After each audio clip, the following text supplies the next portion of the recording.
Ladies and gentlemen, welcome to Travis and Peel in the Dark.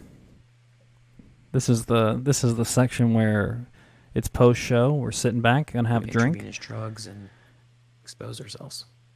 and yeah, we just chat back Hopping in and the main forth. vein. Get a little personal. We just it's our time to just be pals.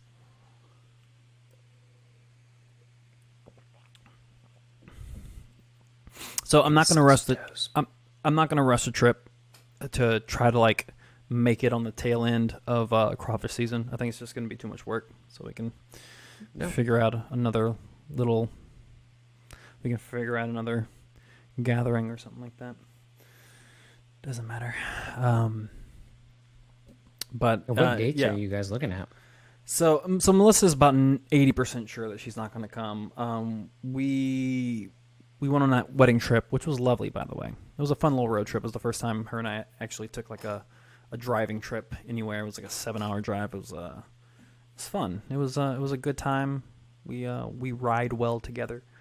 And then we were we're in wine country near Sacramento, and a little backwoods town called Placerville, and where the wedding was, little destination wine wedding. It was a good time. It was a really good time.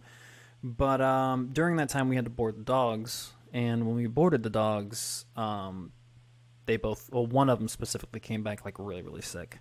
So I think that may have spooked Melissa into us because we would have to board the dogs again in order to do the trip, and I think that kind of spooked her from doing that for a while until we figure out, until the dog's okay, but it's just she's kind of uncomfortable with a bad cough and stuff like that, so we're just dealing with that.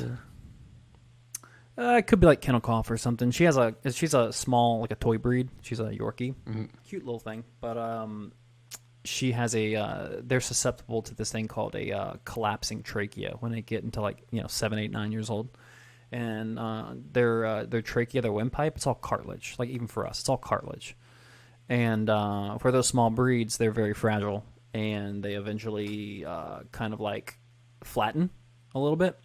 And when they flatten it, like they can breathe fine, it just like causes them to like cough and like try to open up their windpipe and stuff like that, so they get like this really bad dry cough, and there's really no cure for it. There's a surgery, but that's really not like, unless like her life is in danger, we're not gonna do a surgery. Like it's a mild inconvenience for dogs. Like every vet told us, like they're not in pain, they're not, it's just like you have like a normal cough. It comes and goes, and we can give them medicine and cough syrups to kind of mitigate that problem. So I say all that to say Melissa's probably not going to come. It'll be just me. Yeah. And there's people I want to see. There's some people. I'm very well aware that this is probably the last opportunity for me to see a few people ever, based on like people's age and stuff like that. So there's just people that mean a lot to me that I'd like to see. Larry Peterson. Hold on. There we go. I think I'm losing you. Larry Peterson. Okay. I haven't. Yeah, like people like that. Their family. Probably not going to have an opportunity to see them again ever. So I'd like one more shot to run up to the kill and see them. But while I'm there, like Allison has her new house, and I want to go see them. Oh, my internet's starting to go out. That's what's happening. Ruh-roh. Yeah, you're in those peak hours, man. Everybody's looking at all that. This internet for the past like 3 weeks has been garbage. Like after like 7 o'clock usually. Everybody's looking at. Man's pissed me off. Everybody's looking at all that internet prawn. Yeah, but it's been happening for 2 weeks consistently now. Like for now until the rest of the night, it's going to be like garbage internet. Like it barely works. I'm so pissed off, man. About to switch back to the other internet that we had, but just get the gig service. It's not fiber, but at least it was more consistent than this fucking thing. Sure. Yeah. Well, now that we know that the internet is not like, you can have even if like your internet at peak conditions, even if it was like 75 megs down, we know now what the issue with Discord was. They were nickel and diming us, those fucks. What a stocks. Yeah. We pay it because we have to pay it. I'm so mad. It's like, well, we're going to give you shitty audio and video quality on your streams because we know a lot of you use us. But you're going to have to cough up like tens of dollars a month just to have better quality.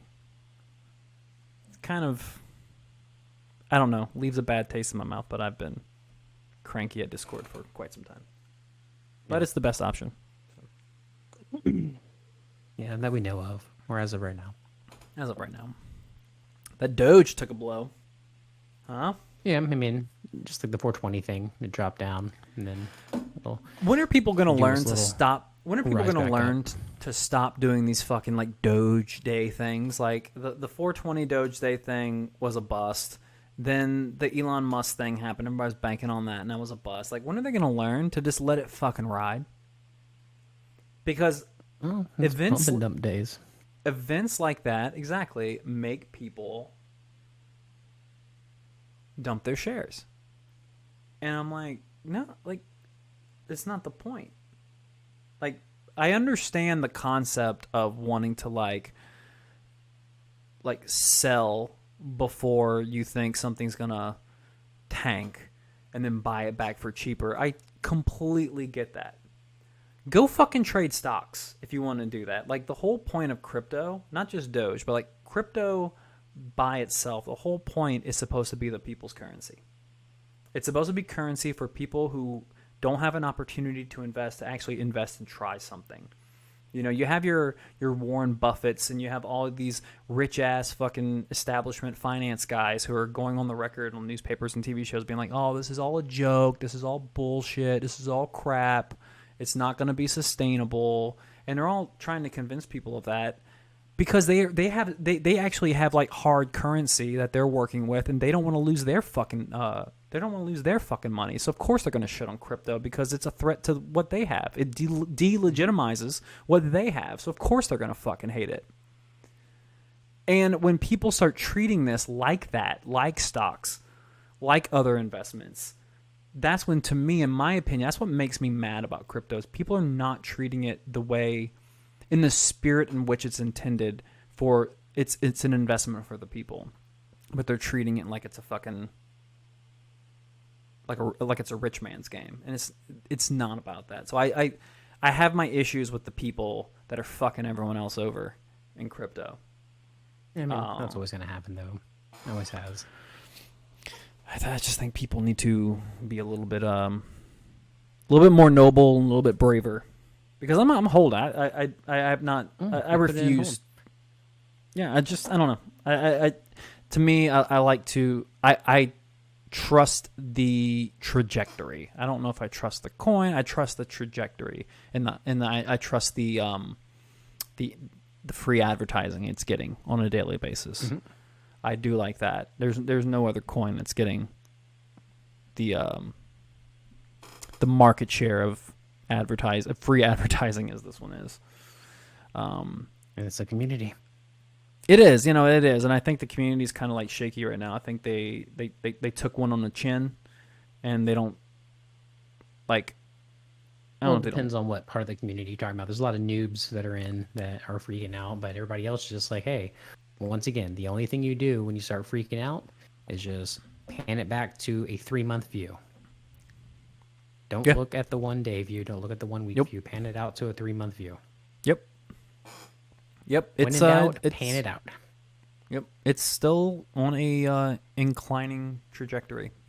And this is the exact same pattern as the last dip that happened. Yep. Went up, came down, went up, came down, and then it's gonna freaking bowl out and then go back up again. Yep, it will. And then probably around $1, it's gonna do the same thing, where it's gonna come back down, then it'll hit 50 cents, and then rinse, lather, repeat. I feel like my dark shot. I feel like I could be like. I feel like I should have a muffled voice talking about a crime that was done to me, but I don't want anyone to see my identity. That guy should be a late night DJ. Now pursue sounds of Barry White. This is that baby making music, y'all. Oh yeah, man. All right, so you are just a couple of days away, my friend, huh? A couple of days away. I got next 2 mornings to So work you have- at walk-ons, Thursday off, and then Fridays do my orientation and first day. Very cool. So, what are your like? So the place is like, oh, it's open. When we looked at it previously, when you were first telling me about Felix's, you were saying that the hours were a little bit better, and I saw that it's like 11 to 9, and then 11 to 10 on the weekends, which is way better than a sports bar. Like way better. Like walk-ons will stand up like during normal hours, Midnight, no yeah. COVID. It was fuck that, man. It's too old to be working till midnight. Well, that's when you close. You're still there for like an hour, 2 hours afterwards, generally. You know, counting that money, closing people out. Yeah, that's brutal, man. That's hard. That's Yeah. hard stuff. That's hard stuff. So I'm glad you got some better hours in there. So like, would you have to go in, like how say like for the show purposes? Because like when you had to open, it was kind of hard for us to record when you had to open the next day because you were, I mean, you had to go to bed so early. Driving to Baton Rouge. Yeah. Like, so you were going to bed at like, he's getting ready for I was going to bed at before 9 to wake up Yeah. at 3:30. Yeah, fuck all that. To be at work at 6:30. So it goes without saying that that's going to improve quite a bit. Yeah, You because won't I'm have to worry training about up here on the North Shore location, so it's like 10 minutes away tops with that. traffic. That's awesome. That's awesome. Yeah. Yeah. Yeah, so even if I have to open up at 6:30 in the morning, I can still stay up till fucking 11, 12 o'clock because I don't mind just getting 5 hours of sleep and driving 10 minutes. That's not bad. I can survive off of 5 and 6. Yeah. I'm Well, I telling you did something. that anyways. I mean, even like me going to bed at 9 o'clock, I wasn't actually falling asleep till like, 9:30, maybe 10 o'clock, and then waking up at 3:30 in the morning. I mean, that's only 5.5 hours. How do you like? Do you have a TV in the bedroom? Like, do you watch TV or something like that? Like when you're going to sleep, or No, not here because Laura doesn't like sounds and lights on when she's sleeping. So I used to all the time. Like every time I go to bed, I would set a 1-hour TV timer to turn the TV off and I'd put on whatever, usually a Can I cartoon. Like Can I a show cartoon you? movie Can I or show you something. something? I'll be right back. I'm gonna show you. Melissa got me this for Christmas, and it's May 10 now. So I've been using this every day for 5 months, and it's a game changer. I'll be right back. I think I've told you about it, but I never showed it to you. Is it the thing that goes over your face?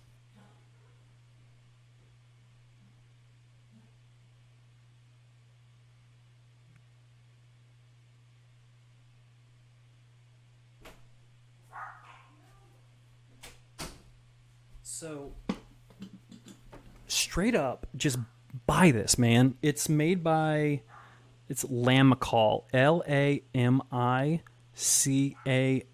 or it's an OLL. I'm not sure. Lamicall. I think it's an A. No, it's not. Oh, maybe it's an A. I'm not sure. Lamicall. And what this is, if you check this, let me actually turn the light on.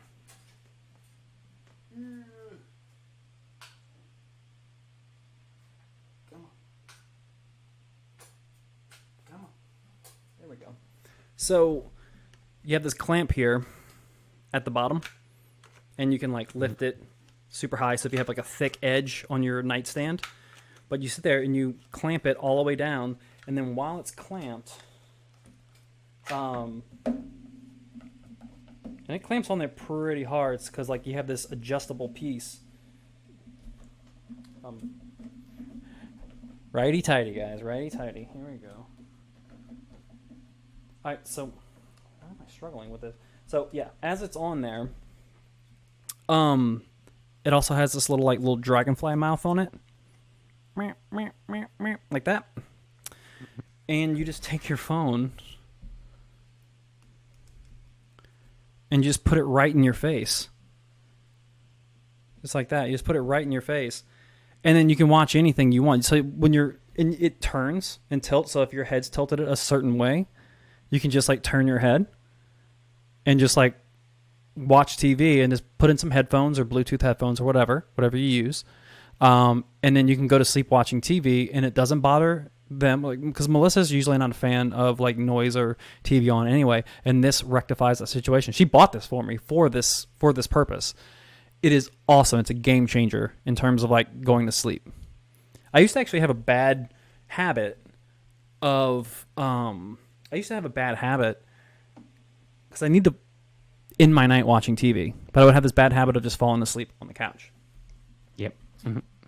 And that will piss off your SO after some time. And this completely rectifies it because like I'm ready to like when she goes to bed, well, it's like, well, I can just continue this now with my phone, like right in my grill as I go to sleep, and I'm usually asleep and in bed. I don't know, after 15, 20 minutes. But dude, just straight up by Lamicoll, Lamicoll. Just look for that. That thing right there, it changed my life. Best gift, best little like little kind of like, I don't know how, I'm sure it is cheap, but like best little small gift. Like, you know, you do like your big gifts and you do a couple of small gifts for Christmas. The best small gift I've ever gotten for Christmas, ever. I think it's a bad habit shifter for sure. It helped me a lot. When we went on our trip to the wedding, I took it with me. Like I have to have it now. I have to have it.